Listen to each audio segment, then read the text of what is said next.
live and recording on this wonderful Friday. This is a show where people on TikTok Live call in and discuss politics with me. I don't like Trump, and I think the Republicans are up to no good. Big fan of human rights, don't like those ICE agents one bit, and people on here tend to disagree with me about that, and I think it's a pretty good show. I've been a little off schedule lately. Normally I'm 10 to 12 Central Standard Time. It's been kind of all over the place this past week, but tomorrow it will be 10 to 12. Tomorrow is Saturday, Sunday it will be, and there's, I think, 3 days next week where it's going to have to be a different time, but after that, it's going to go back to 10 to 12 Central Standard Time. So if you're watching this after the fact on YouTube, go ahead and follow me on TikTok. You can hop over and participate in the nonsense, get in the chat. You can watch this happen live. But I've been very excited about how the show has been going. I get enough callers, I get enough traction, I get enough attention on it. The show is rolling and there's not too much downtime. So we'll see where we start today. What's the news this week? The news this week, I don't know. I think I think Virginia really stands out because we Democrats are saying, all right, that is enough. Donovan's Music says good afternoon to you as well. The Democrats have said enough is enough. We're also going to gerrymander to shit so we can fight fire with fire on the midterms. And then the Virginia Supreme Court overrules the voter map that the Democrats chose, that we chose democratically, that the people of Virginia voted for, and that's fucking cheating. That's cheating. That's not allowed. You can't. I mean, you can make arguments about individual cases because obviously we Democrats don't like gerrymandering, but it is so very unfair that when we do it, the Supreme Court in that state says no, but when the Republicans do it, the Supreme Court says yes. Donovan's Music says Tennessee is noteworthy, not in a good way. I think I saw that. Did they flip it entirely red? They had one blue district that they split up. Look at what happened to Georgia in 2000. Democrats cheated in Virginia. James, if you think the Democrats are the ones that are cheating, please hit the request button. We're going to talk to ROMO. Have I talked to ROMO before? I don't know. The queue's filling up early, so maybe I'm streaming at the right time of day. It is early afternoon on a Friday, but we're going to talk to ROMO. He's going to tell us how old he is before we start the call.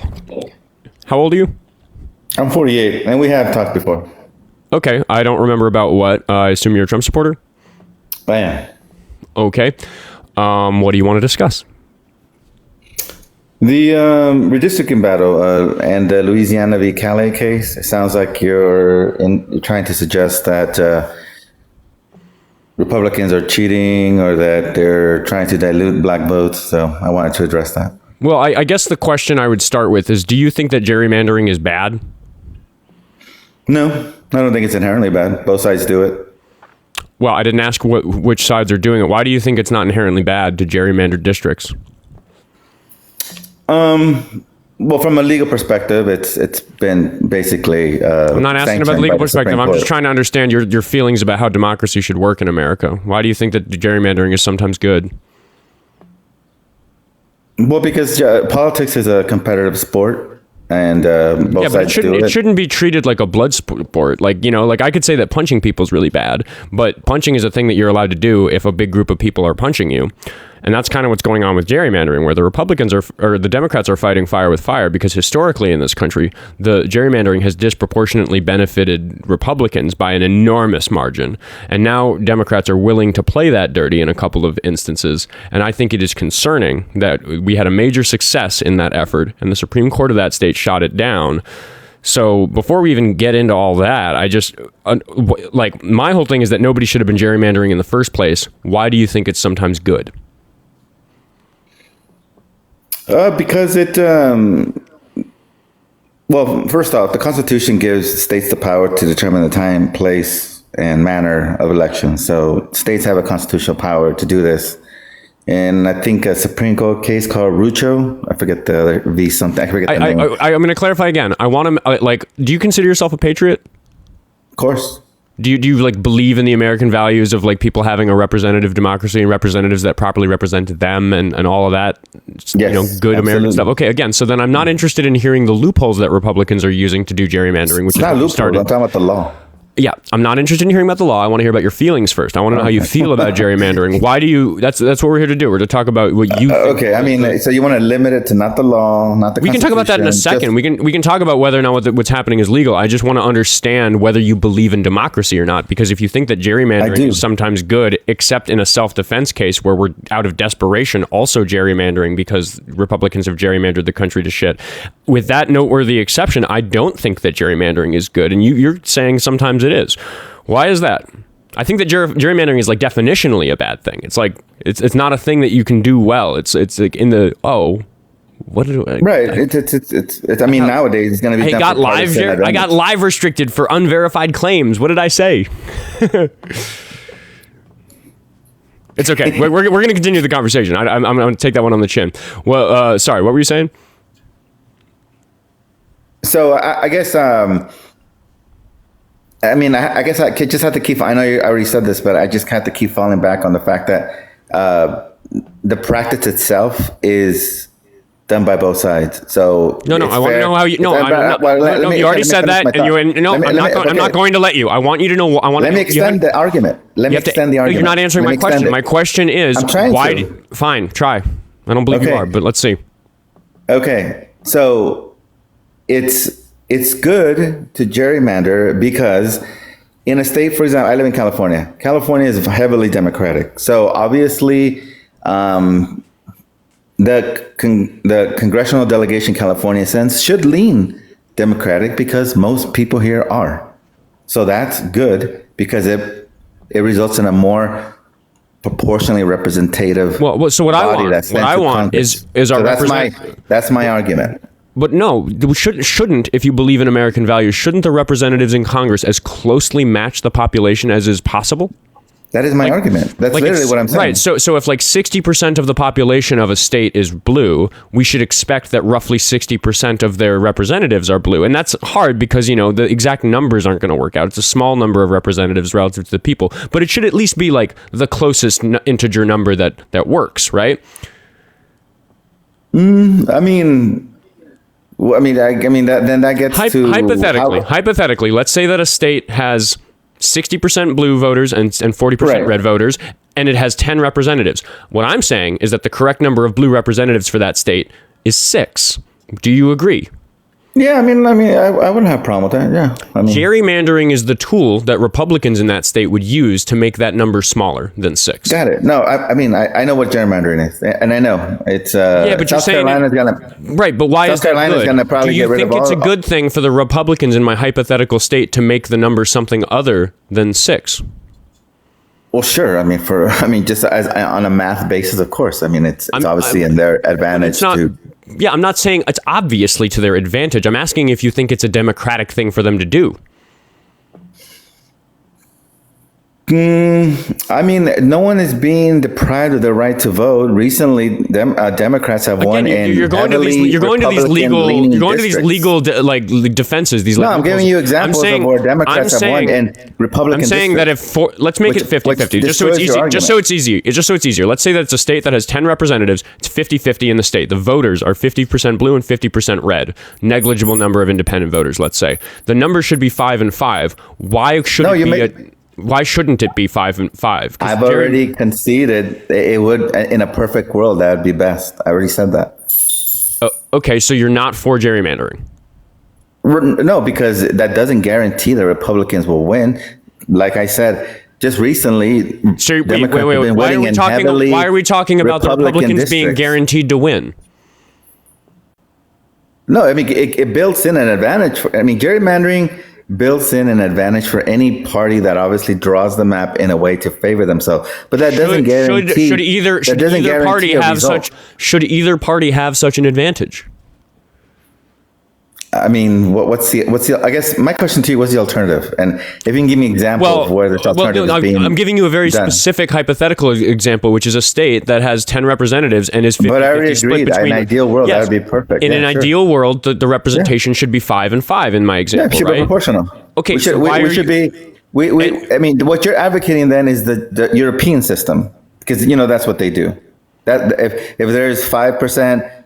Socialists, 5 of them get 5 seats out of 100. Let's say out of 100 seats in the I recognize that if the Republicans in this, so you want the German, dude, you got to let me talk. You're you got to let me try to. Clearly, you're not understanding what I'm trying to ask you, which is that in this hypothetical, democracy is working. The people who are 50% of people who are blue are represented by 50% of their representatives being blue, and the 50% that are red are represented by 50% of their representatives being red. I recognize that it is strategically valuable for the things that the Republicans in this hypothetical state want to gerrymander the shit out of their districts so they get more than 5 seats, so they can tip it. If they tip it enough, they get 4 to the blue 6 or 6 to the blue 4, and then they have that majority. Like, yeah, that will accomplish their goals. But what I'm saying is it will be undemocratic. It will be unfair.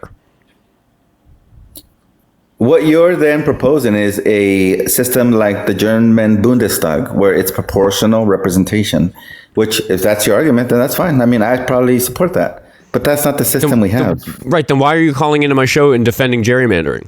Why should it be under? Right. But I'm saying that's bad. That's the whole argument I'm making. I consider it cheating. It would be cheating at the system for those Republicans in my hypothetical state to make the number 4 to 6 by, like, you know, approving like some voting district that made that the case, and then having the Supreme Court knock it down if the Democrats tried to do the same, which is what just happened in Virginia. I'm just not understanding what your argument is. Why should it ever be anything other than 5 and 5 in my example, in that particular population? You're not going to like my answer, but I'm going to say it because the Constitution gives each state the time, manner, and place of how to conduct their election. So because it is possible, proportional representation, they can do that. Because it is possible to make it so that the representation is unfair, then it's okay? That's power. That's how power works in our country. Yeah, again, like the chat's calling you out on it for like talking about this like it's a fucking football game or something. Like, shouldn't the goal be fair representation first? Shouldn't that be a priority? I don't think that's required constitutionally. That's the problem. Okay. Yeah, it made sense when we had a couple million people living in some disparate colonies like 200 years ago, but like the country's really grown and we have much greater election security now. Like things are different. And as a result of these antiquated rules, politicians have been through cheating because one side is much more willing to play dirty in this way than the other side.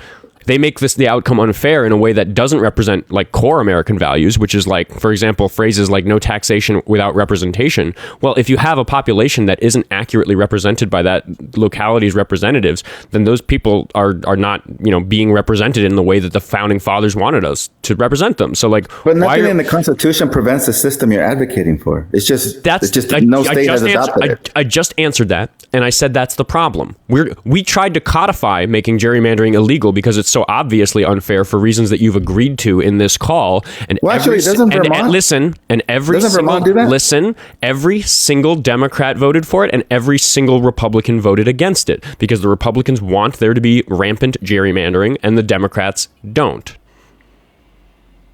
Why is that okay? I mean, I'm not gonna say that a proportional representative system probably isn't more democratic. I mean. Yeah, I mean, by definition, it's more democratic. Right. So you're happier with the dirty play that gets you what you want instead of the one that like causes there to be fairness in the democracy. I mean, every party's going to want advantage, and Democrats are going to do it too. And you think no, that's a non-answer to my question. Not do the same thing in California and New York. The Democrats voted to make gerrymandering illegal because they're doing it now. The Democrats voted, every single one of them in Congress, to make gerrymandering illegal, and the Republicans voted to keep it legal. I'm saying that it's a big fucking problem that the right is willing to do these unfair practices that subvert democracy, which you have admitted they do in this call. Both do. Stop saying they both do. We're fighting back against Republicans doing it rampantly. You can do the math. You can do the math. You can pick examples where there are particular. Yeah, congratulations. There are examples. I'm not saying that it doesn't happen. What I'm saying is that if you look at the representation we would get with fair representation instead of gerrymandering, it's a blue wave. The Republicans don't want gerrymandering to go away because it'll take away their control, because they would control almost nothing in this country without gerrymandering. I would have to look into that. You may be right. I mean, you could. I mean, I know I'm right. I'm not going to pull up. True. You sounded. That's definitely true in the big cities. I'll concede I'm saying that if we okay, here's just a basic example so you understand this. The Republicans right now have a slight advantage in the House. They have 217 seats to the Democrats. I don't know. Somebody put it in the chat. It's like 214, and there's a couple of vacant and independent seats along the way. But they have like a little bit of a majority in the House, and that really means that they decide, what goes on in terms of laws that make it to the Senate. It's a huge point of control that they have in the country right now, but if those representatives were just proportioned to the populations in this country that are red and blue, the blue team would have a majority because there are more blue voters than Republicans. It's literally gerrymandering that makes it so that they can control the House, even though that's not a fair representation of what we, the people, want. Yes. Like literally, how many voters are blue? Slightly more than 50%. How many representatives in the House are blue? Slightly less than 50%. Right. Yeah. That's fucking unfair. I'm not if your math is correct, yes, you're right. But I mean, it's like saying, I don't know. It's like saying we shouldn't have money in politics. Yeah, you're right. But we do have money in politics. I mean, it is what it is.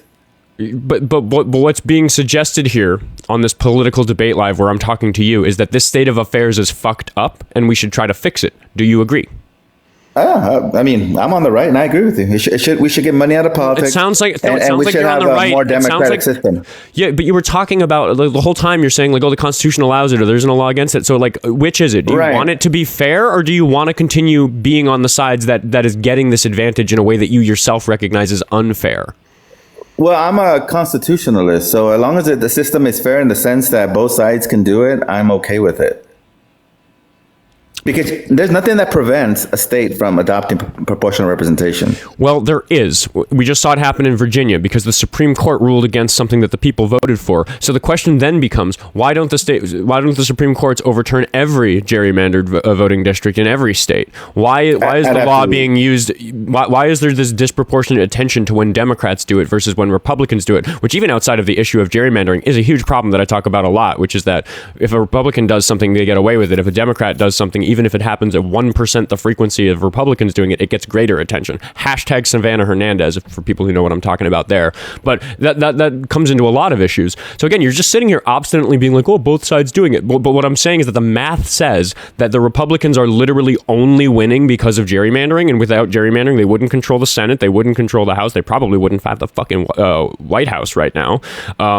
Like they're fucking hosed without gerrymandering, so they're raising an incredible stink about Democrats finally agreeing to like play dirty in the same way, and you're proving the hypocrisy by being upset about it. When I say you there, I don't mean you personally, caller. I mean like all the people who are upset about Democrats gerrymandering.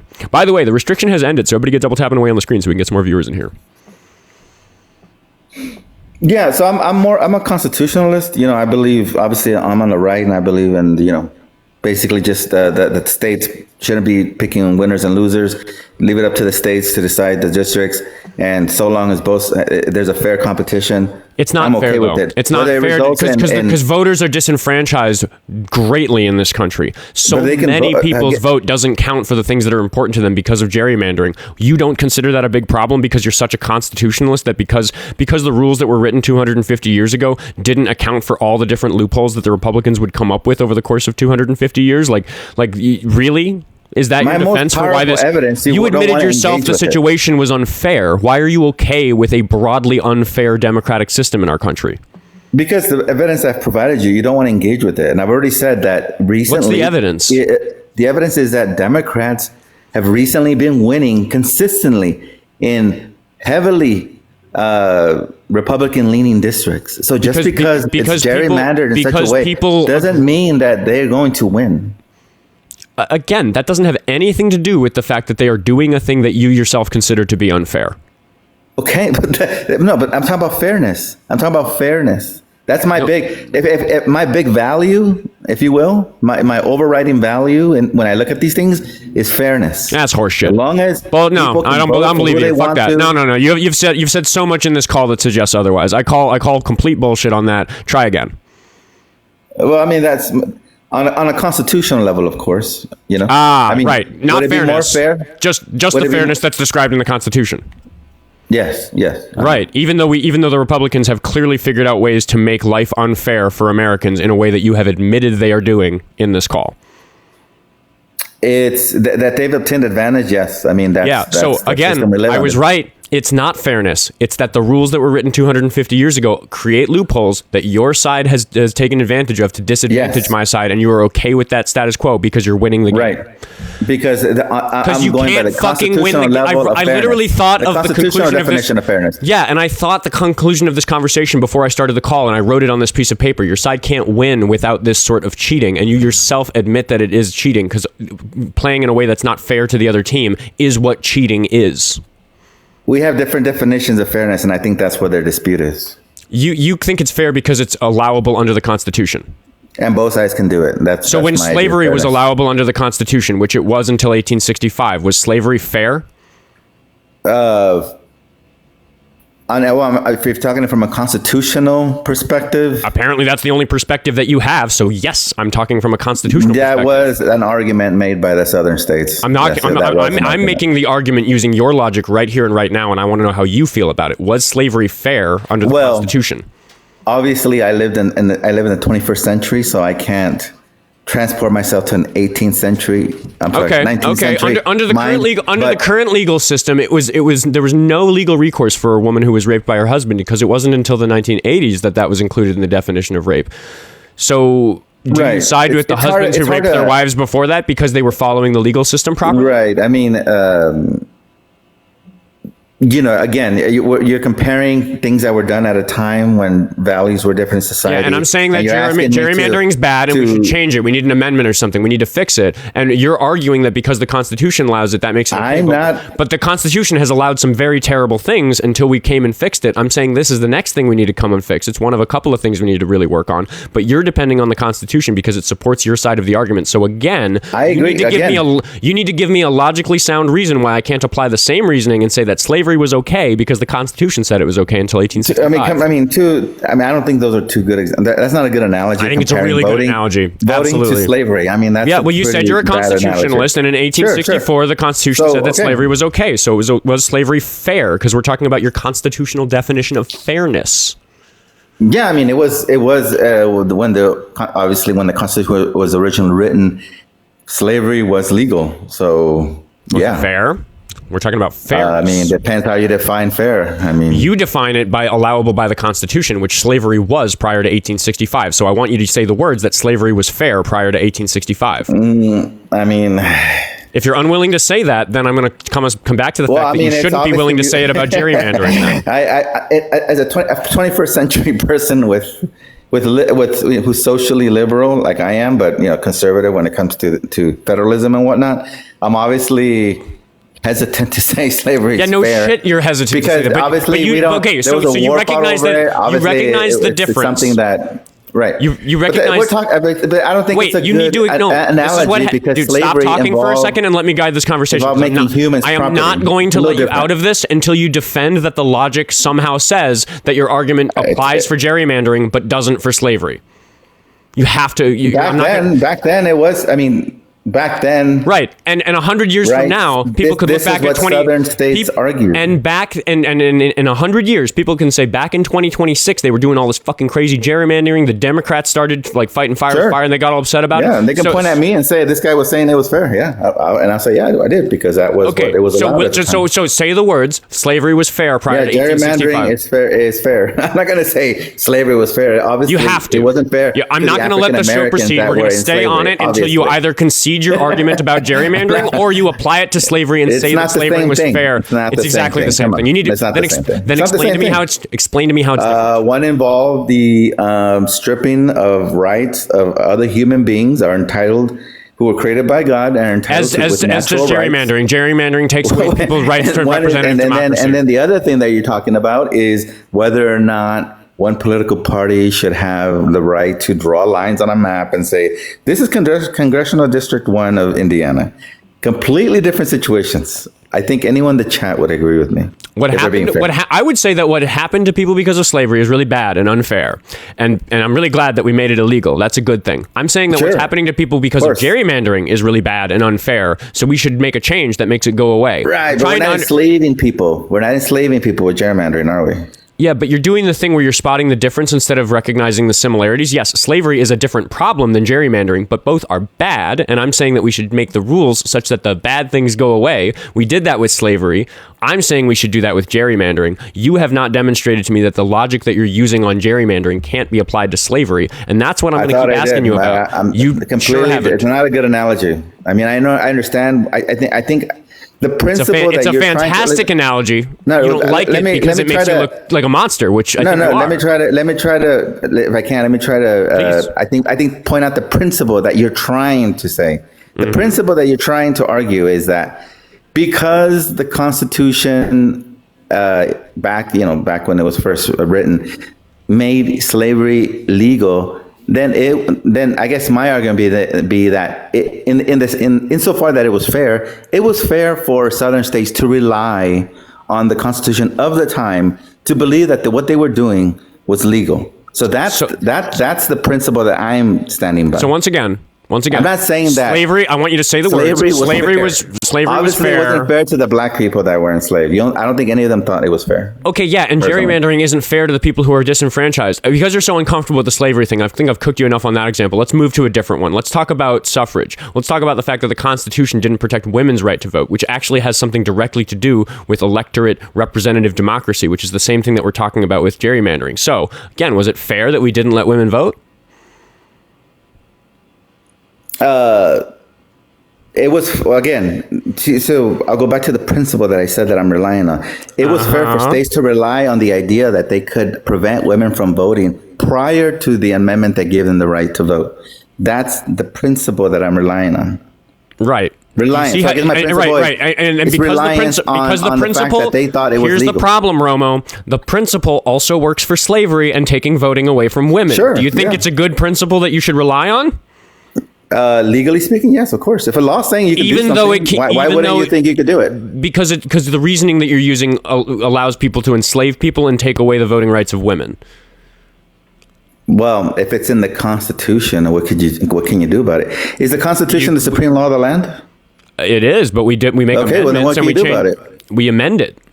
Sure, and it has been amended, and that's why that's why the I'm saying slavery is bad. Has 25 amendments or whatever. I'm saying slavery is bad. I'm saying that it's bad that we didn't let women vote. We changed those things. We fixed those things with amendments.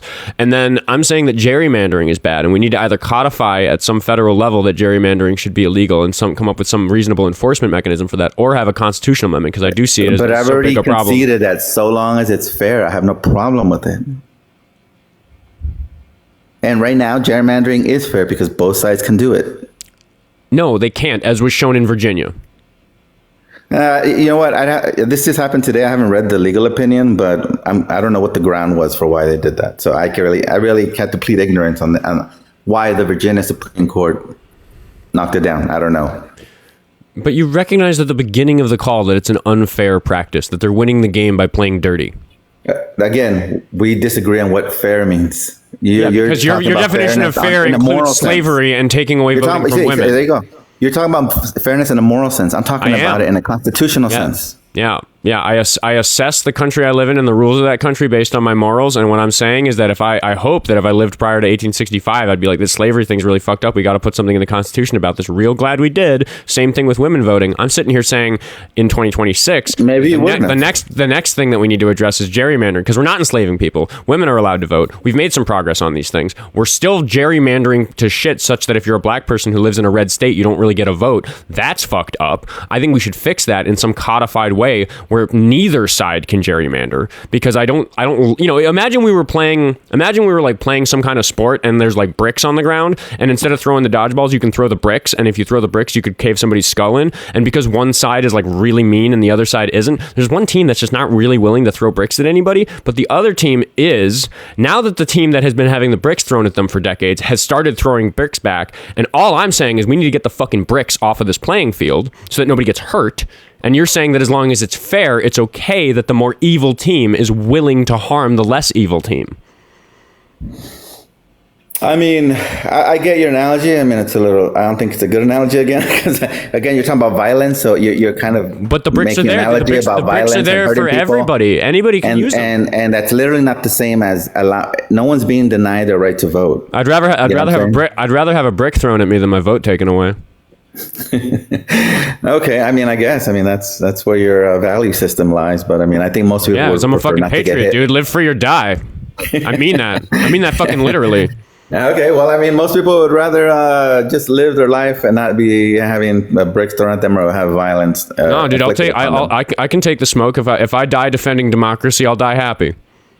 I don't care. Again, I'm not opposed to your argument. As long as it's fair on a constitutional level and we're all allowed to do it. Like slavery was. I don't care. As long as it's fair in the way that slavery was, according to you. Again, the southern states at the time had good reason to rely. That was the arguments being made at the time, that they were under the understanding that slavery was going to be legal. All right. I think it's gotten reasonably circular. Have you got anything else before I let you go? No, that's it. I appreciate the talk, though. I kind of don't, dude, but you have a good one. Yeah, I don't appreciate a conversation with somebody who says that as long as it's fair under the Constitution, which slavery was until 1865. Like, no, it's terrible. We're going to skip Amos Moose. We're not talking to Liam today. I got to ban him. We're going to talk to James Warnell, that's a new name. Don't think I've seen that one before. How old are you? 49 this year. Before I ask you if you're a Trump supporter, I will remind everybody who just listened to that whole call, if you appreciate listening to me have these phone calls, please go to the link tree in my bio and send me some money so I can quit my day job. That's the commercial for me. Back to the call. Are you a Trump supporter? I am. Why? Well, let's start. We're going to talk about what happened in Virginia and the whole gerrymandering in general. Personally, I'm against gerrymandering in general on both sides of the aisle. Yay. I don't think it should be right away. I think that districts should be lined up based upon the demographics, and I think you said this earlier, based upon the demographics of that state, no matter who is the governor, Republican or Democrat. Like, I live in Maryland.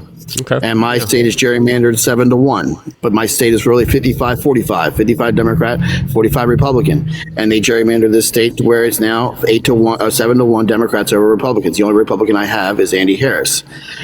And I know Wes Morris tried to do that. Now, I give mad respect to my state Democrat Senate leader who said no, he's not going to redistrict at this time. So I commend him for that. But I think that, to be honest with you, I think they should make it a national law. And I know you said earlier that Democrats do this, but there was one stipulation that it didn't go back and retro fix everything else that was going on. So, for example, in the New England area, how many House Republican seats are there? Okay. None. So I was getting ready to interrupt you because you're like throwing a lot of information at the stream. Sorry. It's okay. It is a little bad for the viewership for you to just like list off these local things, because I kind of want to talk in greater principles, because it sounds like you agree that gerrymandering is bad. So what I just want to ask, like it is difficult to do it properly. It's hard to draw congressional districts that make sense. I'm not saying that this is an easy problem to solve, just like fucking draw the line between the white people and black people, make it okay. Like, no, obviously that's bad too. It's like hard to do this right. So instead of talking about the minutia of like, you bring up New England, which is a place where like what little gerrymandering there is on the blue side does tend to favor Democrats in that region of the country. But what I want to ask you is a much bigger general question than that. Thanks for all the gifts rolling in. Thanks everybody. What I want to ask is a much more general question, which is if we could snap our fingers and overnight magically have that beautiful district map that aligns such that the percentage of representatives of a state align with the demographics of voters in that state, such that if a state has 60% blue voters, it gets 6 out of its 10 representatives are blue representatives. If we could have that, would you want to do that? Would you want to create that state of affairs?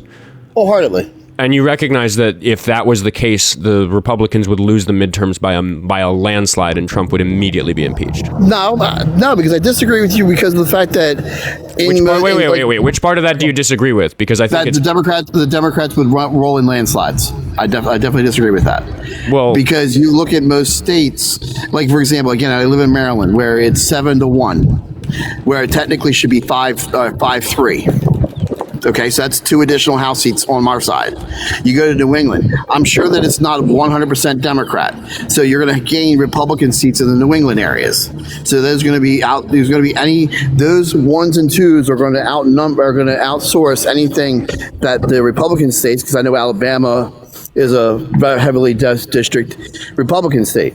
Okay, So I think that you're kind of gish galloping about these individual particular things, but what I'm saying is that the numbers will add up. We know what the people want, and if the people got what they wanted, it would be representation that would be a majority blue, because it's actually pretty close between how people vote red and blue. But the independent voters have a tendency of voting for Democrats when forced to choose. So the map that we would get, it would give the Democrats a majority in the House. That's what I'm saying would happen if what you just said about getting rid of gerrymandering did in fact happen. See, I can't agree or disagree with that, because I'd have to actually go and research each state's numbers. I just know what my state does, and so I know that's just a minuscule of what one state out of 50 does. But if everything, I'd have to go back and research numbers, and I will. I'm actually going to do some homework and research that. But yes, I agree that it should be equal representation. Now, I guess that because I'm looking at mainly just red and blue, I'm not looking at the greens or the yellows or whatever other color these parties represent sometimes nowadays. Independence, I think, is white, I believe, or something like that. I don't know. But those, I guess everything should be representation. Does that mean that also, I guess, do you just do Republican and Democrat representation? Because I know New England had a Lieberman, which I think was a registered independent at some point. How does that come into play? How does your independent voters come into play? Well, so I guess it's hard I always have to jump in when people bring up independent voters, because I think that what we really need is ranked choice voting for independent candidates to even make sense. Yeah, there've been a couple of noteworthy independent representatives here or there, but I think for them to have real political power in this country, we need to have ranked choice voting. But it all to me feels like a little bit of a sidestep to my main thing, which is that Republicans have for decades now only been able to gain control by gerrymandering. Without this massive thing that they're doing disproportionately more, they just wouldn't have the majorities that they've ever had. So are you okay with the fact that if we get what you and I both want, which is to get rid of gerrymandering, it's going to give the blue team a ridiculously huge advantage? I really, to me, that doesn't matter, to be honest with you. I mean, that means the Republicans would have to work harder. Now I think that what happens that's respectable. I want to give you the W for that. That's the appropriate response, because you disagree. You're on the other team, but you recognize that the rules should be fair. You're not like the previous caller. No, not at all. I was cringing as he's speaking, to be honest. I was like, oh my God, can I just bang my head against the wall? Just the way he was speaking a lot of the fairness and shit like that. Life's not fair. Okay, let's point that out. And the fairness he was describing also worked for slavery and disenfranchising women from voting, which he was. I mean, I'll probably get a good Instagram clip out of the fact that you could hear in the tone of his voice that he was a little uncomfortable when I brought up slavery, because you could hear he knew I was making a good argument. He was definitely cringing. I got him, but I'm not going to get you, because you don't think that way. You actually can huge respect for the fact that you can want rules that will disadvantage your side because your side is taking advantage of loopholes that we should close. Yeah, that's respectable. And now, if we're going to talk about Virginia real quick, again, I don't think the gerrymandering should be done completely on either side of the aisle. But I think what happened with Virginia, the dispute over Virginia, is the fact that the vote should not have happened this early. There was other steps that were supposed to be taken prior to this vote, and the Democrats skipped over it. And I think that's why you see the Supreme Court overturn this, is because necessary steps prior to this election were not taken. So that to me is the reason why that Virginia's Supreme Court did what it did. Because again, and I'll be straightforward, I don't know enough about exactly how Virginia does things to have a really strong opinion about that. But I guess the issue with something that I can note from the public discourse around this is I find it very, very concerning that Republicans have been able to get away with gerrymandering to the degree that they are, and they're responding in such a disproportionately negative way to Democrats now doing it, when to me it seems like they should just let it happen if they're going to have a fucking spine about what their strategy has been. Oh no, and like I said, I guess the thing that you would have to look into is that the state constitutions. For example, again, Virginia had a state constitution that apparently, according to the Virginia Supreme Court, that were not followed. I would have to look at Texas's and Tennessee's and where they're redistricting. I don't agree with what Tennessee's doing, to be honest with you. Getting a quote as news media is saying, get rid of the one black district is what they're saying out there. I think that's that is what's proposed in Tennessee right now. Yeah, they had one blue district and they're cutting it. I think you're fine with the wording you chose, and it is accurate what you said. There was one blue district in Tennessee, and it also happened to be a black district, which is historically unsurprising if you know anything about the demographics of American politics. And they cut that district in half. yeah, and they cut that district in half to disenfranchise those people, which is exactly the sort of example that I actually gave the previous callers, that there's a black voter in some red state somewhere who now doesn't get a vote because of gerrymandering. And that's exactly what's happening in Tennessee. So we agree on gerrymandering, it seems. Yeah, no, I completely agree with you. I think, like I said, the way I would handle this, if I was a national law, I would make it retroactive, meaning that you go back into those states to fix every state. And I think that's why the Republicans voted against it, because it didn't fix the states that are already done. Because we agree, I actually have like a total change of topic, but it's kind of pursuant to the way that this conversation has gone, both the first call and then this one with you. So I just want to pick your brain on something. Sure.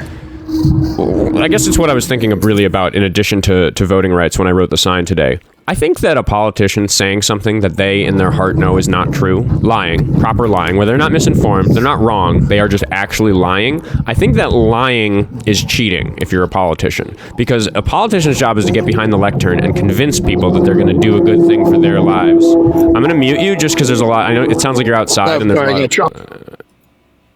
Yeah, just gonna let it. I'll unmute him in a second, but I just want to get my point out here, which is that the job of a politician is to get behind the lectern and tell the public what they're going to do, what the state of affairs is. Here's the problem. Here's how we're going to fix it.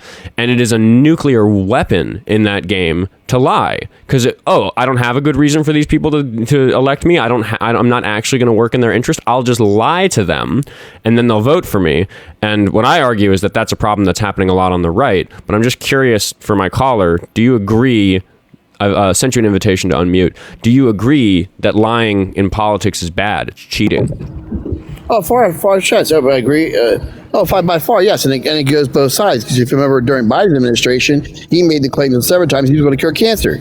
So, hey, yeah, cure cancer. Okay, you're going to get my vote for that. So I'm not excited about you immediately but Bidening me, because I said is that it's a much more widespread, rampant problem on the right, and that just isn't defeated by you providing an example, a pretty nonsensical example. Trump has lied 30,000 times. Trump has lied 30,000 times, according to research, or 30,000 to a million different times. I don't care.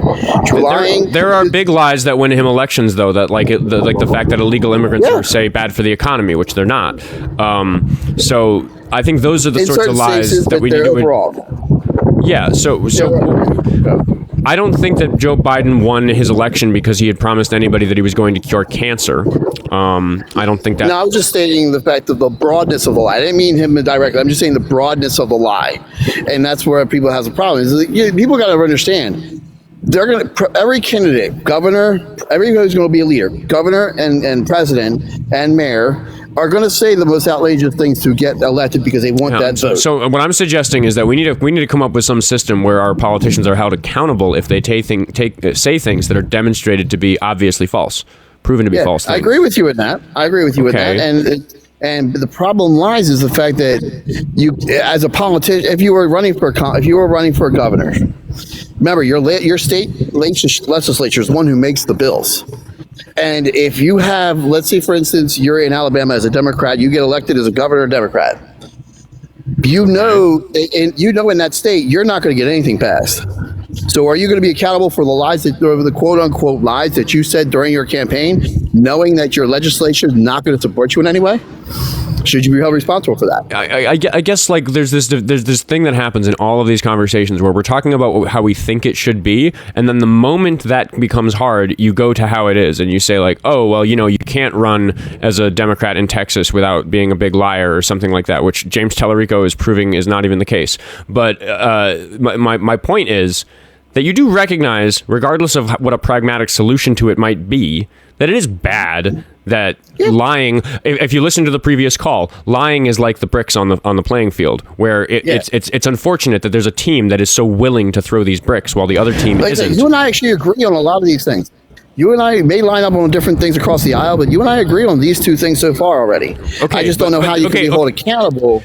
Right. I do think I think that's really hard. I see a future where if there's a big lie, let's use that example that illegal immigrants are, say, bad for the economy, which they just demonstrably are not. No economist will tell you that. No sociologist will tell that. No social worker who deals with people's difficult lives will tell you that. Like, nobody who studies this shit will say that that's the case in America. It just isn't. It's false. It's a lie. The Republican standing behind the lectern knows that because they're not stupid and they have, competent advisors. They are trying to win for their platform. So I believe, this is just me, like, if I, had control, if I had power, if I was some politician, these are the sorts of things I would push for. We should have a mechanism by which there is a system to assess what is true. We do actually have such a system. It's called the judicial branch. The entire job of the judicial branch is to assess what's true. It's like what judges and courts are about is like, what happened? Did it apply to the law? What are the facts of the case? Did he plunge the knife into her chest? If he did, if that's true that he did that, then he murdered her. That's what we do. So we already have a structure that deals in truth. Why can't we have a system that says, hey, everybody running for this election, we have, the third party organization that handles this stuff has assessed that, no, it's bullshit that illegal immigrants are bad for the economy. It's not true. Stop saying it behind the lectern, or you're disqualified from running for spewing what we have decided in court is bullshit. That's what I think should happen. So your claim is to make sure the lies are told before the election is done.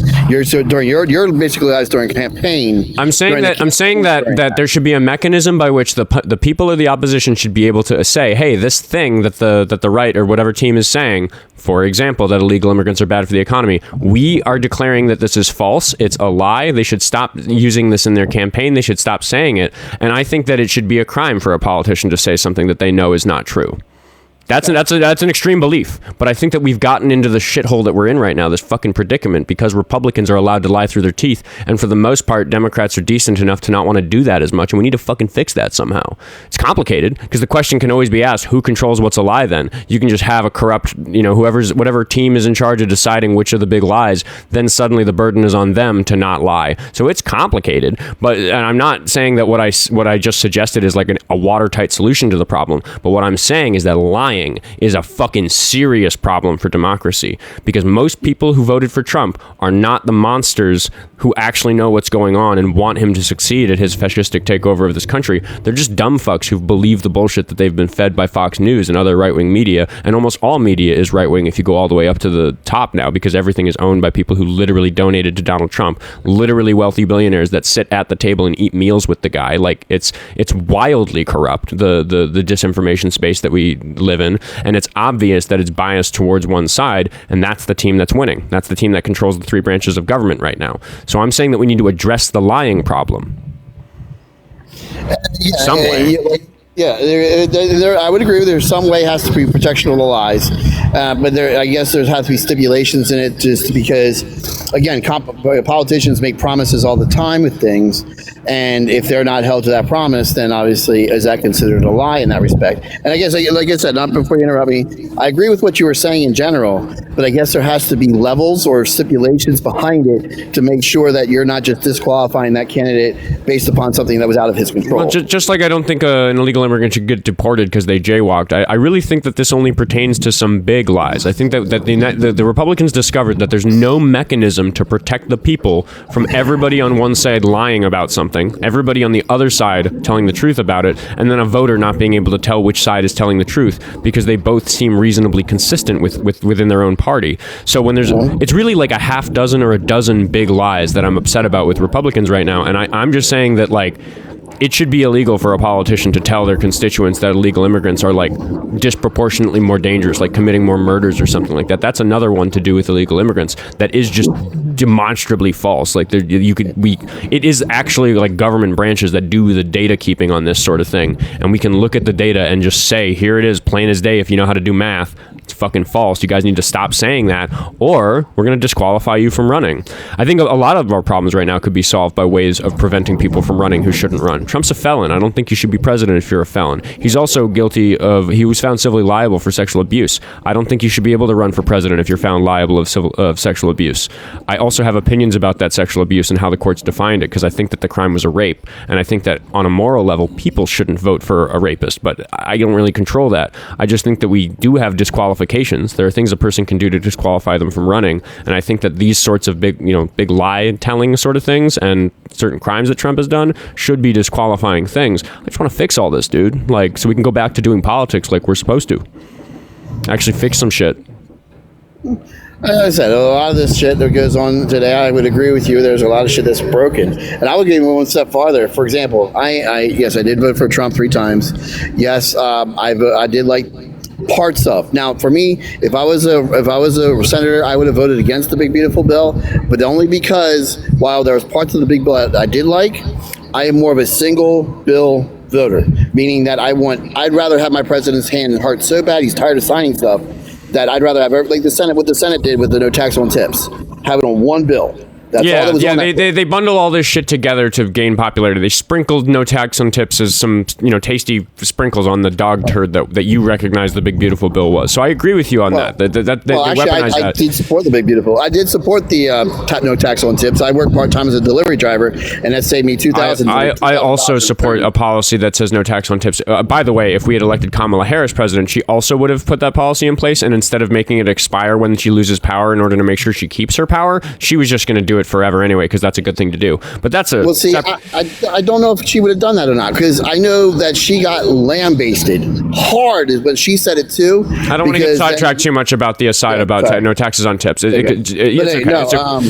just really want to address the fact that, like, you said you voted for Trump 3 times. You said it just a second ago. He lies to you. Like when he goes up there and he looks you in the eye, he looks at the camera and he tells you what's going on. You can't believe a word of it. You understand that, right? No, I don't believe any politician, no matter what side he's on. To be honest with you, that's why I think that you're wrong. If you look at the things that Democrats say about the state of the world, facts of the matter, like not matters of opinion, not promises they're making about things they're going to do later, just like actually what is factually going on, you don't see these sorts of big lies, which is why Democrats don't say that illegal immigrants are like dangerous criminals who are like a big safety problem, because it's literally not true. In fact, they're like less dangerous than the average person walking down the street, as the statistics would show. So again, we're just kind of getting away from the fact that, like, you vote for politicians who lie. Why do you do that? Well, my vote basically, full discretion, 2016, I didn't vote for Trump in the primary. I voted for the doctor from Maryland who was running, who became the HUD guy. Can't think of his name about it. But anyway, that's who I voted for the primary. And then the other 2 terms, let's face it, Trump was the only primary voter out there in that respect. But again, Maryland also votes super late. So by the time Maryland gets a primary, it was between. We can talk about Trump. Okay, so I'm not interested in this minutia. I'm interested in the fact that my votes were basically party based. My votes were basically party based, not particular person based. Again, for me. Well, for me, I'm growing up in a Christian background, I held. Trump is a good Christian?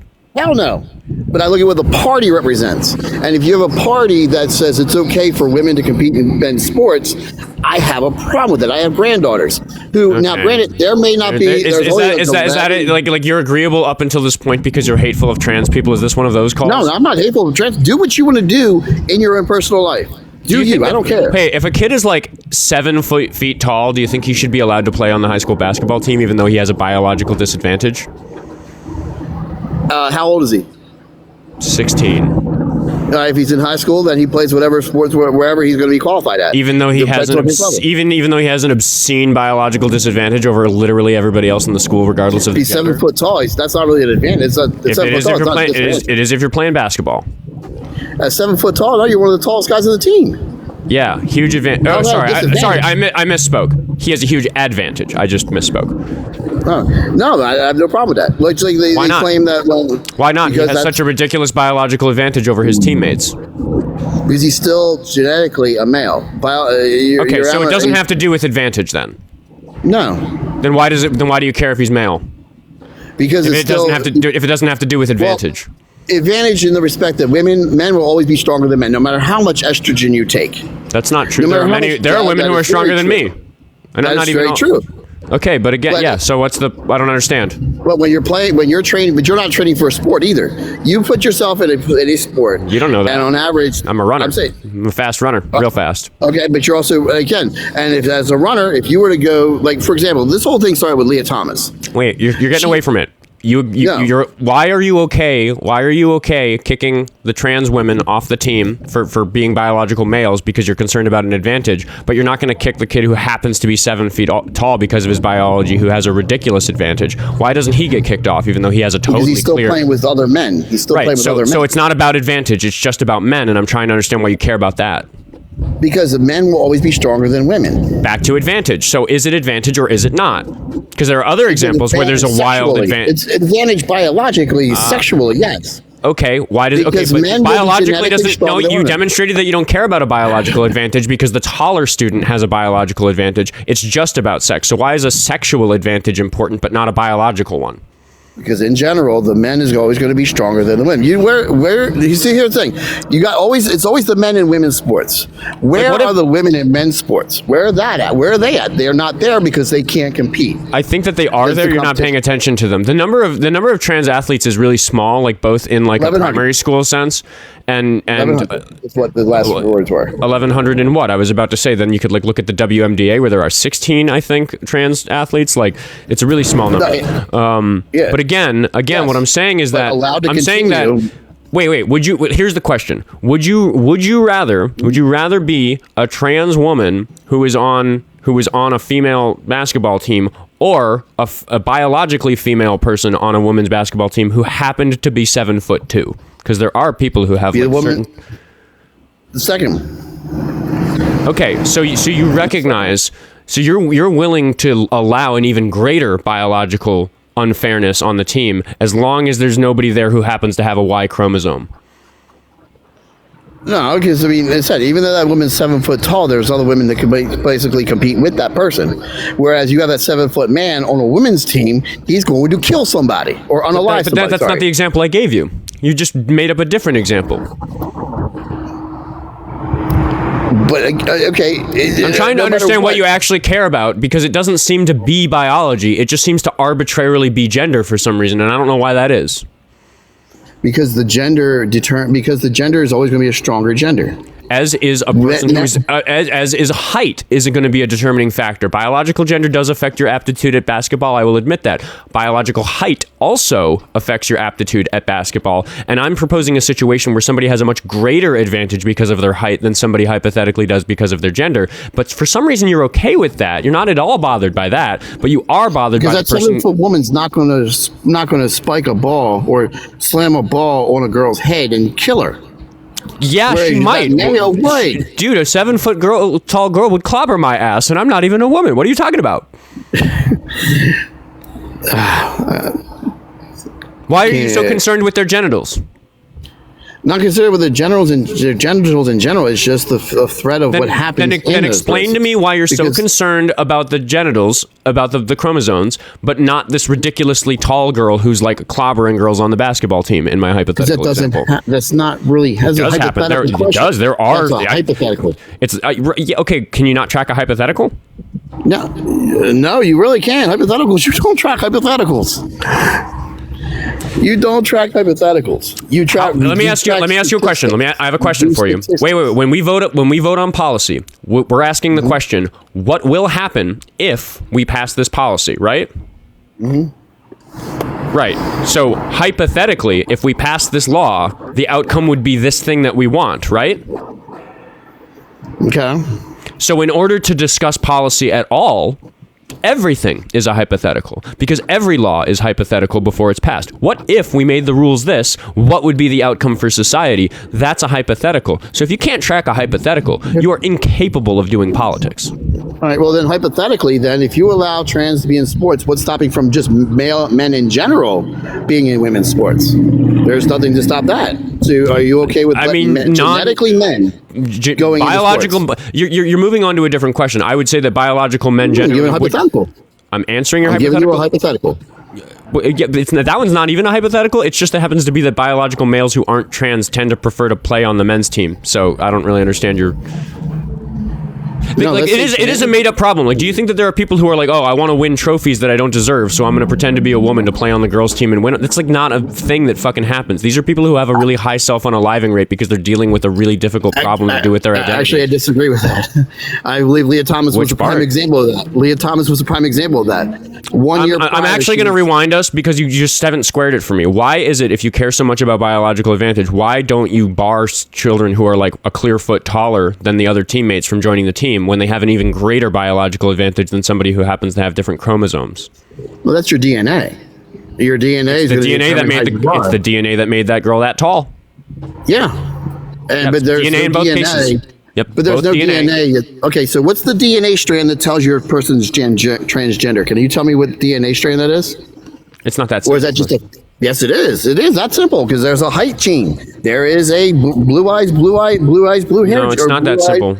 Yes, it is. It is that simple. What you're suggesting is that there's a single allele that affects whether a person is trans, and we don't think that that's how that works. Some things like eye color do work that way. Some things like eye color do work that way. Things like height do not work that way. Things like gender, no, it doesn't. There isn't a single point. Height does work that way. You're suggesting that. Do you know what an allele is? Do you understand the terminology I'm using?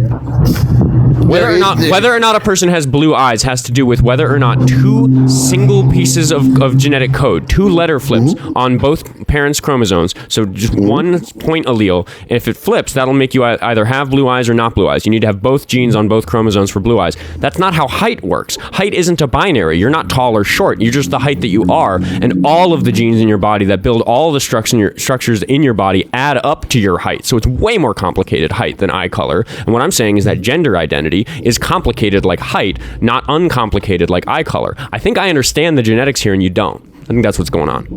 No, we're going to agree. We agreed on the first two things. We're just going to have to agree to disagree on this one. Do you disagree about anything I just said about biology? I think, as you said, it becomes down to a biological standpoint. Women even trans females are going to be stronger than cis females. No. What I just said about genetics, about how eye color is very simple. It's a simple allele trait. I've done biology. And then height isn't like that. Height's very complicated, and saying that gender identity is very, very complicated as well. Biological sex is less complicated. It's more complicated than eye color because it's an entire chromosome that you have different instead of just a single point mutation within a chromosome, which is like a microscopic. We're talking about one letter in a book, like one letter's flipping changes your eye color, but it's the sum total of the book that makes you the height you are, and it's the sum total of the book that makes you the person you are. Do you recognize that biologically that is how these things work? Been a while since I've done biology, so I'd have to go back. I'd have to say I would not know the answer to that question without doing the research, going back and looking back at old science books. How would you suppose that height is a binary issue? Do you think that you're either 5 feet tall or 6 feet tall, depending on which gene you get? Like, what are you even suggesting? How is it that you think it works? I inherited a lot of my mother's traits, and I'm short. My brother inherited a lot of my father's traits. He's tall. Right, so because there's a lot of traits that add up to how tall you are, but that happens to not be the case with eye color or hair color. There's a couple of things that are just really simple like that, and all I'm saying is that gender isn't one of them. But as I said, those traits determine your size, your height, your weight. I mean, well, not weight, because weight can be adjusted. But your height is all. Biology does affect your predisposition. It might be easy to maintain a healthy weight, like it is for me. Somebody who has different genetics might have a very hard time maintaining a healthy weight. So again, it's complicated. The doctors know how it works. I know how it works. Sounds like you're sitting here like upset about all this, and I don't think it has anything to do with biology. I don't think it has anything to do with advantage, which you demonstrated to me by not caring that there's a 7 foot tall girl on our hypothetical women's basketball team. But for some reason, you care about the gender identity, and I'm trying to understand what's different about the gender identity as opposed to the extreme height advantage I proposed. Because there is a separation of men and women. That's right. That's what you're upset about. We disagree about the definitions of men and women. I'm just trying to understand why this is an important issue to you, and like height in sports isn't, because sports are unfair. Like life isn't fair. You get the body you get. Your biological predisposition to be good at any particular sport will determine whether or not you make it to the Olympics. You also have to work hard. But if you're biologically disadvantaged, I'm sorry, if you're 4'11", you are probably not going to make the NBA, regardless of how hard you work. So I recognize that sports are just kind of fucking unfair. So I'm saying, given that sports are so unfair that you could have a 7 foot tall woman who has an obscene advantage on a women's basketball team, yes, a person who has a Y chromosome, who had some male testosterone earlier in their youth or whatever their situation is, it might present to them a biological advantage in the game. But because we now have an example where there's a biological advantage that you're okay with, height, and a biological advantage, chromosomal sex, which you're not okay with, I'm trying to understand what's different between the two, and you are floundering. No, I'm saying because there is a genetic difference between male and females. Yep, and there's a genetic difference between tall people and short people. Yeah, but that's based upon your trait of your body. Again, like I said, I mean, your trait of your body. What does that even mean? You're just making up labels to call these things different, and I'm really trying to understand why you think these are different issues. Because, like I said, men are going to be genetically stronger than women. That's what it is. I mean, yes, you got the taller girl is going to be genetically better at playing basketball. What's the difference? Not necessarily true. On average, yes. On average, yes. And it's not necessarily the case with men. You could have a 4'11" man is probably going to be worse at basketball than the 7-foot tall woman. So it's not necessarily true that a person has an advantage because they're biologically male, just like it's not necessarily true that a person has a biological advantage if they're taller, but on an average they will. So again, the two are the same, and I'm just not hearing the difference, buddy. Because the skill levels also determine that too. Yep. You have a skill level. That's another way in which these two things are similar. I'm asking you to tell me how they're different. Because the skill of a male will always outnumber the skill of a female. That's false. I bet if I played on... False. So if we had a team where every member of the team was a clone of me, if we copied me, how many people play on a basketball team? Is it like 11 or something? I don't even follow sports. But like if we had a team that was 11 of me, I'm not even short. I'm 6 foot tall. I'm pretty sure I'd get fucking smoked by any team in the WNBA because they're very good. How long have you been playing basketball for? Not long. Okay, well, that's why you would never make it as an NBA team. You're comparing yourself to a female who's been dominating her league for probably over 2 decades by now. So yes, you're not going to compete by that person. But you put in a person who has who's been practicing, who's been playing for the same amount of time. You put in with the same amount of effort into those same times. He will dominate her. That's what I'm trying to say, is that you're trying to compare apples and oranges here. I'm trying to compare apples to apples, and you're telling me one of the apples is an orange. You're throwing me apples and oranges. You're throwing me apples and oranges here. No, I'm throwing you apples and apples, and you're saying this one's an orange, and I'm saying what's different about it? It looks like an apple. You're comparing yourself, who has never played basketball or not much, to an WNBA player. Yes, they're going to smoke you because you don't play. Right, because there are other factors that affect whether or not a person is good at basketball. We've already covered that. But what I'm saying is that there are multiple biological factors that determine whether or not a person is going to be successful in their basketball career. One of them is height. One of them is biological chromosomal sex. And there are many others. Why do you care so much about biological chromosomal sex and not height? Because I don't want my kids who are playing against somebody who has just been playing just as long get hurt. If you don't want your kids to get hurt, I'd say that you shouldn't have them play team sports. It's a risk. No, they play team sports. They're not going to be as hurt as bad. Okay, so wait. So your kids show up to play their women's basketball game, right? You're there to support them. You're sitting on the bleachers, and you see that you've got your daughters who are like normal sized people. They're in like their normal sized class, but then the away team shows up, and I think it's 11. How many people play on a basketball team? Somebody in the chat tell me. It doesn't. That number doesn't matter. Doesn't matter. I appreciate that you recognize that it doesn't matter. It means you can probably track a hypothetical. The number on the team. The number on the team doesn't matter. Doesn't matter. Let's call it a 5v5 in the chat. The 5 that show up from the away team are all 7 feet tall. Mm-hmm. Are you okay with this? Are they all the same gender? Yep. Then yes. Even though the risk of your children being harmed is now greater than it would be if it was 5 trans women who were a normal physique. Because those trans women are still going to be stronger than that 7 foot tall woman. That's not true. Yes, it is. If they've been playing no, it isn't. Oh my God. No, it isn't. You're wrong about this. The sorts of hormone replacement therapy that even people under 18, like the sort of gender affirming care that trans women who are playing on these teams get, it's a massive disadvantage to have your hormones adjusted in that way. So you're wrong about that. The 7 foot tall team is a greater physical threat to your daughters than the trans team. No, they're not. They're physically not. You're making that up. Okay, I'm making things up. Okay, go ahead. Yeah. Yeah, you're just asserting that, but it's obviously not true. It is true. You look at Leah Thomas. 1 year prior to her coming out, she was ranked 400th in the men's swimming. Then she comes over to the women's side, transgender in 1 year, and all of a sudden she's a female and top 10. Not saying she won every race because she didn't, but she's top 10. Come on now. And she's running against women's swimmers. I need you to assert the claim that somebody. So here, I want to teach you something about trans people.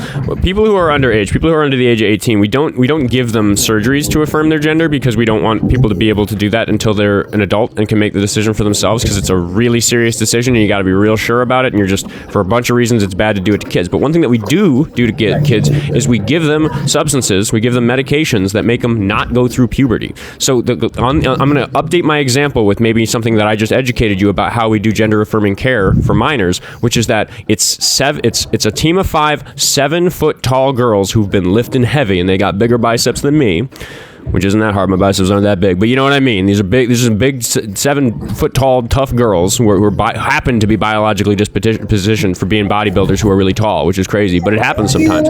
It's 5 of them versus 5 people who didn't go through puberty because they are trans women and they were put on hormone blockers that stopped their body from producing the testosterone that you think is going to be a danger to your daughters. Which team is a greater danger to your daughters?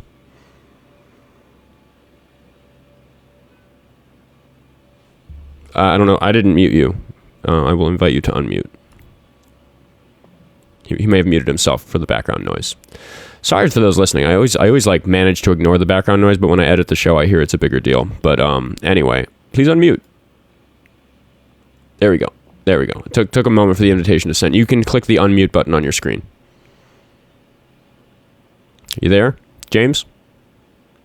Dead air's no good. I'm gonna if the air turns dead, I got to start doing an ad read. You guys should go to the link tree in my bio and send me some money so that I can quit my day job and run this show every day from 10 o'clock to 12 Central Standard Time in the morning. That's when I want to do the show. I didn't do the show at that time today because I had to work. I don't want to work.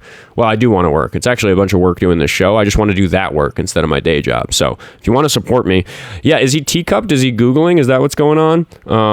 I think the teacup thing, like the little icon, I didn't know it was called teacupping because I don't think it shows it to me on the computer. I think you guys only see it on the phone. So anyway, maybe he's Googling. Maybe I don't know. But James, oh yeah, there we go. He was teacup. James, please come back. I want you to answer my question. I have to restate it because people have come and go. What is my day job? I don't tell people what my day job is so that the Republicans don't come murder me because I get a lot of death threats. He left. I think he Googled that we're gonna be a little cheeky and we're gonna assume that he Googled and found that I was right about what I was saying. But yeah, right? Like, the guy doesn't actually care about how safe his kids are. He's not worried about the threats out there in the world. If he was worried about how safe his daughters are, he wouldn't want Trump, who's a rapist, to be president. He wouldn't want Trump, who's hiding the Epstein files, to stay president. Ridiculous. Oscar's day job is raising a dog named Noodle and a cat named Scout. Well, Scout is the one who shows up on camera all the time, but I have 2 other cats. They're just not as, like, look, there's one right there. Suki's back here. See, Suki's chilling. Scout's on the chair behind me. I don't think you can see her.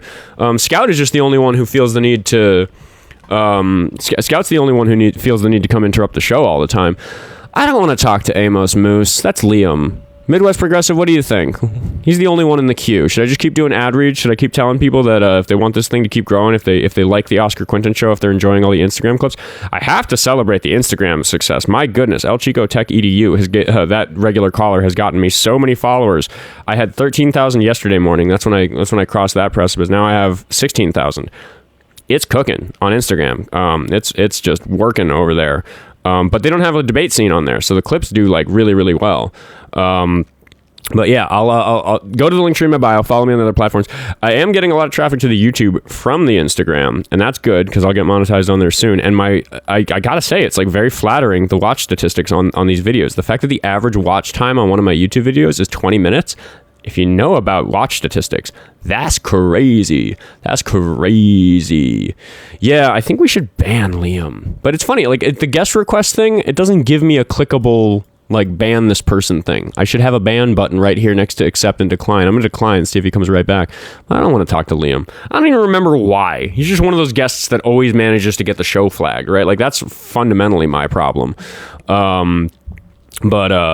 Yeah, Oster's, ooh, can I read the Venmos? Absolutely. I think I also have one from yesterday to read, that let's see, where was it? Yeah, because Robert sent me one yesterday, and I saw it like right after the show. So he sent $25 and said, so you can actually have a set schedule. Anyway, and I think he missed the show, but yeah. So Robert, when donations come in outside of the streaming time, I tend to want to go and read those. But yeah, I'll absolutely read the donations out. I should advertise that more. I don't get enough donations that it's obvious, but I do like the fact that people like Dean Withers advertise their donations by just reading the donation messages, because that's better than asking people to. Anyway. Links in the bio if you want to help me out there. There's a bunch of different ways to support. And there's like the stuff that TikTok automatically supports and stuff.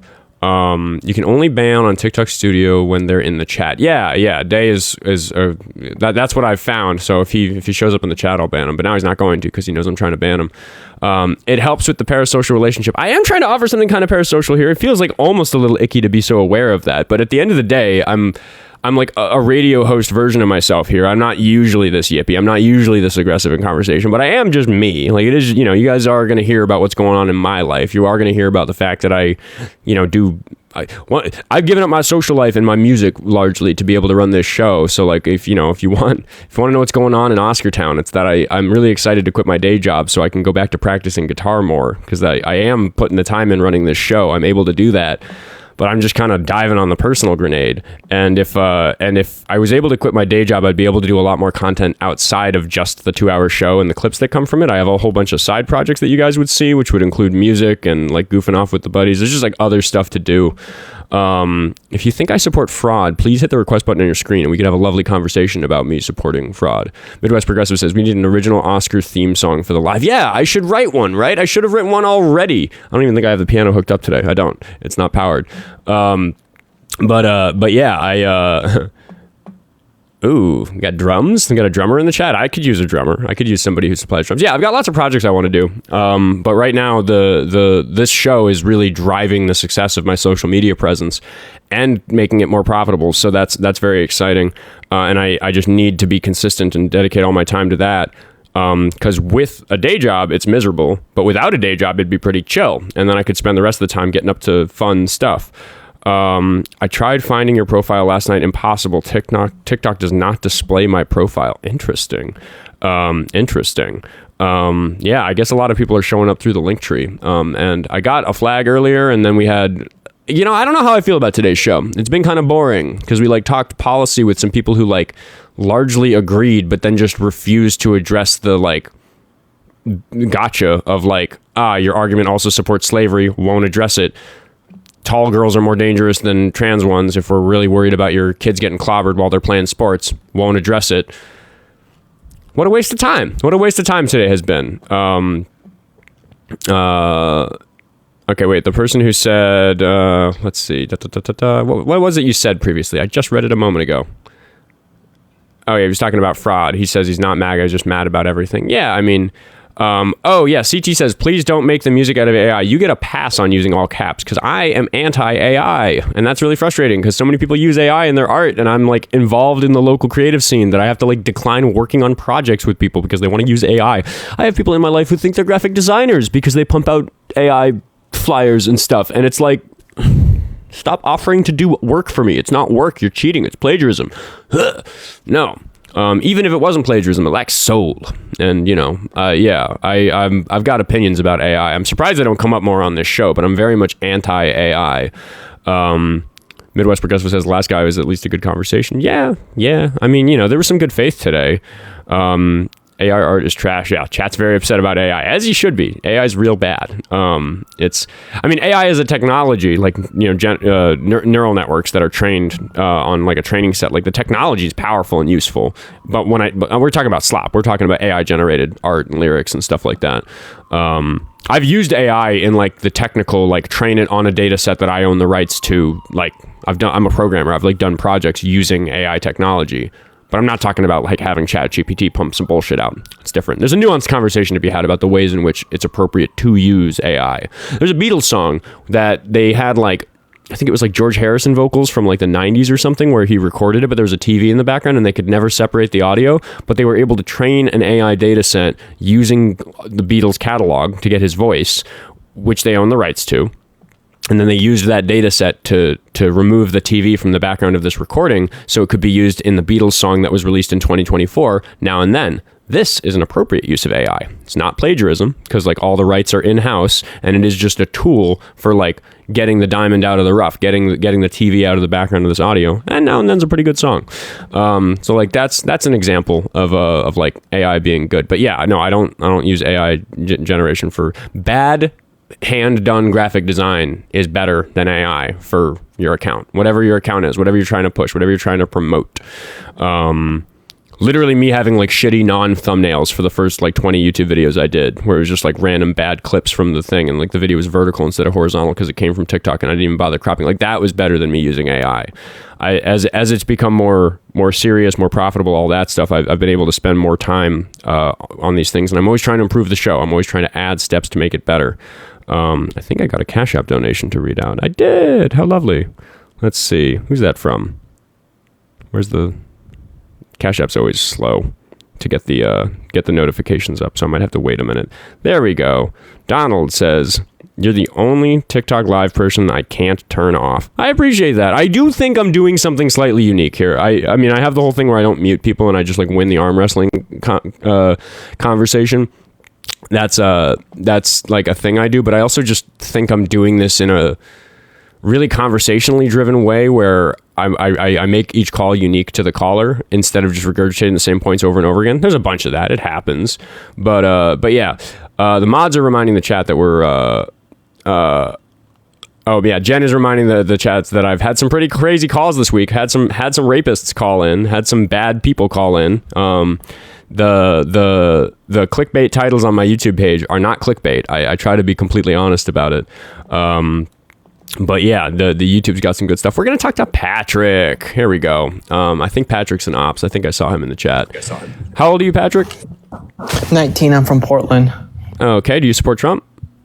Hell yeah. Why? I just think he's the greatest president of all time. Why do you think that? He's done a lot of great things. Like what? Well, in his first term, I don't like his second term. I like his first term a lot more. Okay. I mean, the second term is the current one. It's the one I'm really upset about. I was pretty mad about the first one, but I don't think it was like an emergency for democracy in the country.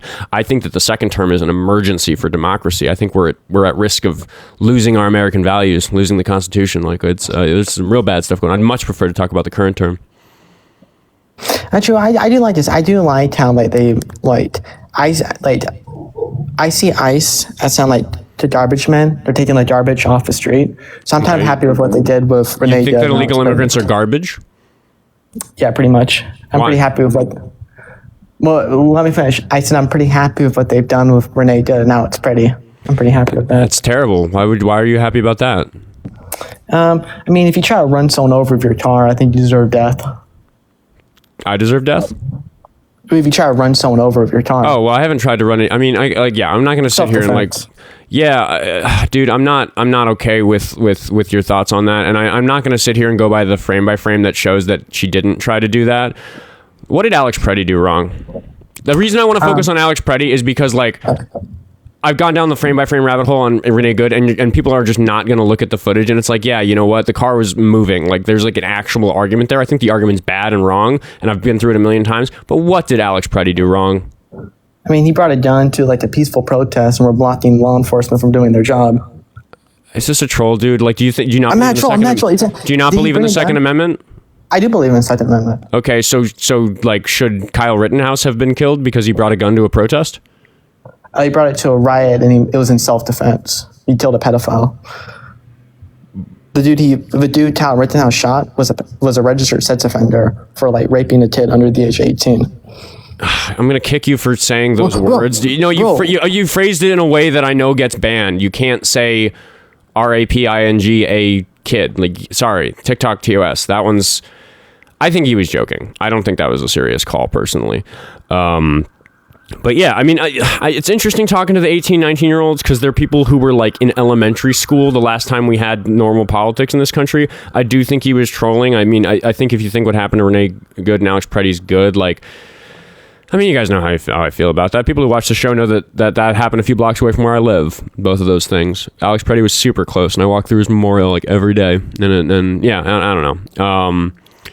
Mark says that I got it wrong, and Democrats can't win unless they cheat. I'd like for you to hit the request button on your screen and come have a conversation with me about that, because obviously I think that you're wrong, and I don't think you have a good argument for it. I think you just wanted to say that in the chat to make yourself feel better, and I don't think you're going to come up and have a conversation with me. But I'd really love it if you did.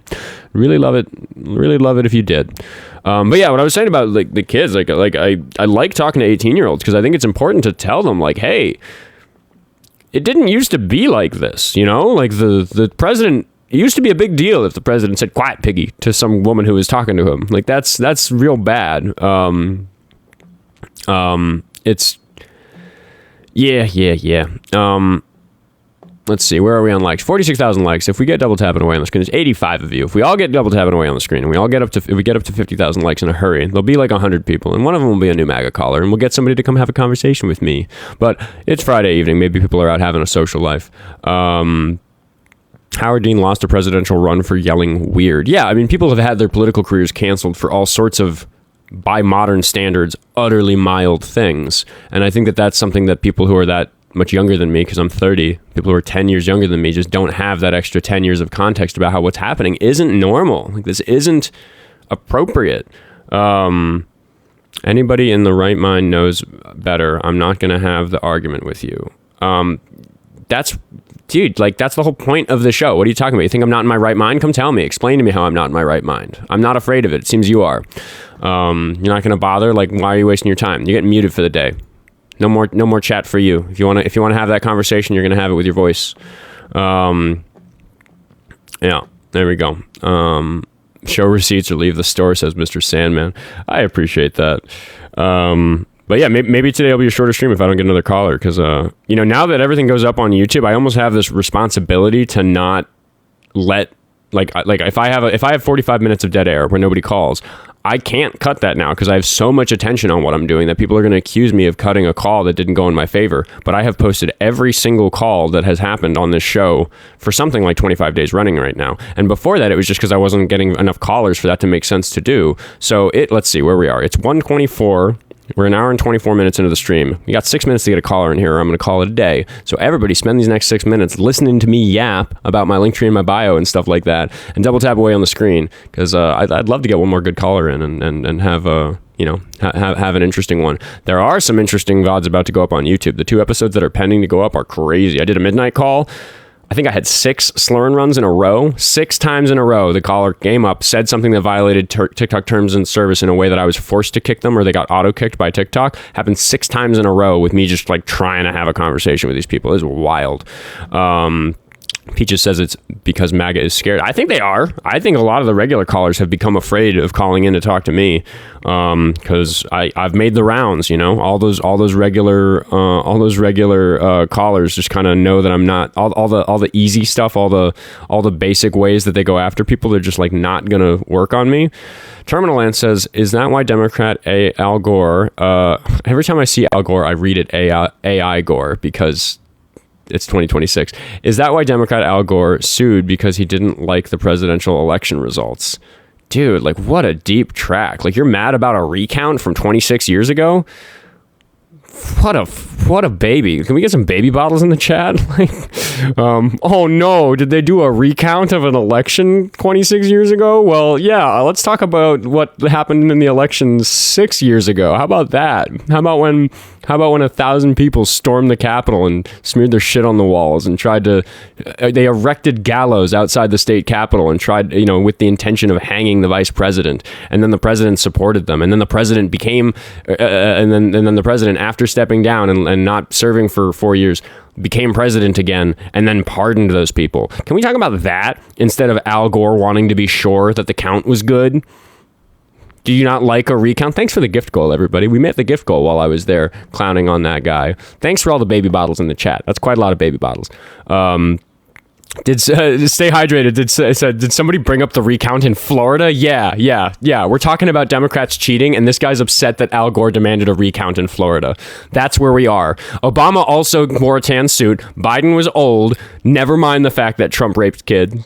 Oh, I said it. Oh, I said the words. I hope I I'm gonna get banned. Watch me get banned right now. I'm not gonna be able to live stream for 3 days because of what I just said.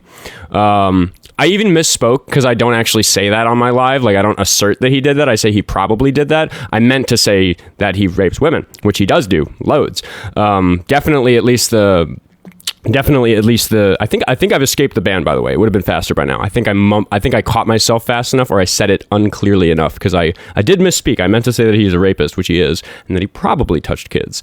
But I say touched kids instead of the R word, because the R word in combination with the C word is a no-no for TikTok TOS. Man, wouldn't that be a cherry on the shit Sunday that is this stream if I got banned at the very end of it? We love the TikTok shop, don't we? We love our glorious TikTok gods that take a huge percentage of all the gifts that you send me and use. Okay, here, hot take. I don't mind that TikTok takes an enormous amount of the on-platform gifts, because, like, I get $4 if you send me a Galaxy. I've never purchased a Galaxy. Whatever it costs you, that's how much I get of it. So is it something like $10? Is it a bunch? I don't know. I actually don't mind that TikTok does that, because I'm legitimately, from an IT position, impressed by this platform. The fact that it works, the fact that I can host a 2-hour show that they also record and save forever for me. It's lower quality than this local recording, so I do the local recording. That's how I get it to YouTube. But, like, I don't like TikTok, but, like, for a streaming platform that works as effectively as it does, the fact that this call-in system's built into it and I have this amazingly huge audience and it's, like, working for me, I'm like, yeah, they should get paid. It's expensive running all those computers. Checking my terminal answers to check my DMs. Let's see. Did he say something really bad? Let's check my DMs. But again, I mean, why are you talking to me through messages in the chat and stuff? Just come up here and, like, actually talk to me. Let's go back on the main account. I'm on the backup account on my phone. Let's see. What do my DMs say? Where are my DMs? Messages? Gonna be a request, right? Where are my requests? I don't have DMs. I don't have any new DMs. I don't know what you're talking about. Maybe he's talking about Instagram. Nope. Nothing new on Instagram. Oh. Huh. I got an interesting restriction. I just got a restriction for nudity. That's new. But I think I am going to wrap the stream in about 30 seconds unless I get a caller. Yeah. Did anybody see any nudity? I think I don't need to appeal that one. It wasn't I didn't get, like, an actual account ding for it. I just got, like, a 10-minute restriction. Yeah. It said for, like, indecent, like, body exposure or something like that. My blue skin is killing it. Yeah. Look at this. Look at this body. Yeah. TikTok can't handle your beauty. I was, like, worried about getting restrictions because I was talking about TikTok, and maybe they don't want you to do that. Anyway, we got some good calls in today, but I am going to wrap it up because I think we're not going to get any more calls, and I just got restricted, so it's not worth resetting. Tomorrow we're going back to the normal schedule, 10 o'clock Central Standard Time to 12 Central Standard Time. Dude, Carlos, I'm literally just gonna ban you because, like, I don't fucking care that you think it's a Somali flag. It's the Minnesota state flag. Like, stop being such a non-patriotic person that you're gonna look at a state flag and say it's something that it isn't. That was Patrick reporting. Probably. Average guy, too late, dude. Come talk tomorrow. I got stuff to do. I'm ready to end the stream. Go send me money on my link tree in the bio if you want me to quit my day job and have a more consistent schedule, because that's what I'm after. I'm seriously about doing this every day. I love running this show. I love the support I'm getting. I love the mods team. W's in the chat for the mods before we go, because they are making it happen. There's, like, a whole Discord set up. They're, like, doing stuff in the background for me, helping me navigate this, because I cannot do this by myself, and there's, like, a dozen people who are working on this in the background for free because they care about what I'm doing. So fucking, like, crazy W's in the chat for the mods. They are doing the work. I get to sit here and yap. They're doing a ton of fucking work. But anyway, more to come. Follow me on all the platforms if you want to see what I'm up to. Goodbye.